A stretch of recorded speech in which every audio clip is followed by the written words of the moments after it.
Sahabat Kompas.com, beredarnya surat telegram Panglima TNI mengenai prosedur pemanggilan prajurit TNI tengah menjadi sorotan publik. Pasalnya, dalam telegram itu pemanggilan prajurit oleh aparat penegak hukum, baik itu Polri, KPK, dan penegak hukum lainnya, diharuskan melalui izin komandannya. Salah satu pihak yang menyoroti ini adalah peneliti Kontras, Rozi Brilian. Menurut Rozi, adanya aturan baru ini dikhawatirkan menjadi upaya perlindungan terhadap anggota TNI dan menebalkan impunitasnya. Selain itu, surat telegram ini juga dikhawatirkan berbahaya bagi mental prajurit TNI yang akan dengan mudahnya melakukan berbagai pelanggaran.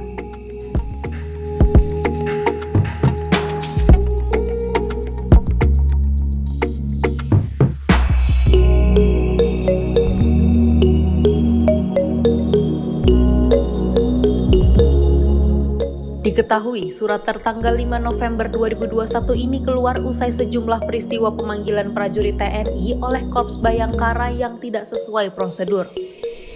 Karena itu, aturan ini bertujuan untuk menghindari kesalahpahaman, meminimalkan masalah hukum, dan adanya ketaatan prajurit TNI. Setidaknya terdapat 4 poin dalam surat telegram itu.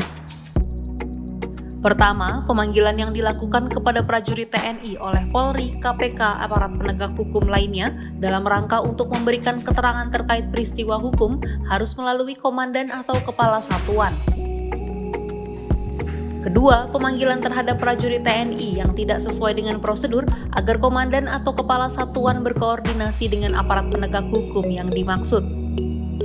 Ketiga, prajurit TNI yang memberikan keterangan terkait peristiwa hukum kepada aparat penegak hukum dapat dilakukan di satuannya, didampingi perwira hukum atau perwira satuan.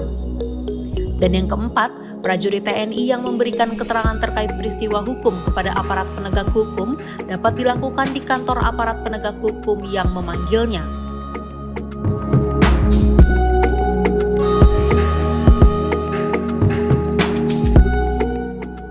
Kepala Auditor Militer Tinggi 2 Jakarta, Brigadir Jenderal TNI Edi Imran menjelaskan, aturan tersebut sudah berlaku dalam proses hukum di internal TNI.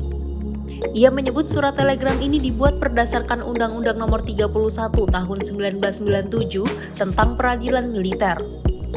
Syarat ini berlaku ketika berjalannya proses pemeriksaan prajurit TNI, baik di tingkat polisi militer maupun auditorat militer sebagai penuntut. Namun berdasarkan pengalamannya, Edi mengaku tidak pernah menemukan adanya komandan yang menghalang-halangi proses hukum terhadap anggotanya.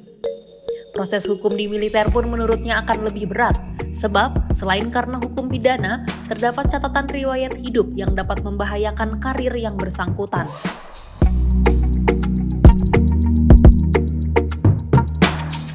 Sementara itu, Panglima TNI Jenderal Andika Perkasa memastikan bahwa adanya izin ini bukan berarti TNI menutup diri. Andika mengatakan proses penegakan hukum ini sudah diatur dalam undang-undang. Namun pada Selasa 23 November 2021, ia mengaku belum mengetahui secara detail soal surat telegram tersebut. Saya harus cek lagi Mbak ya, tetapi saya harus ikuti peraturan perundangan, harus.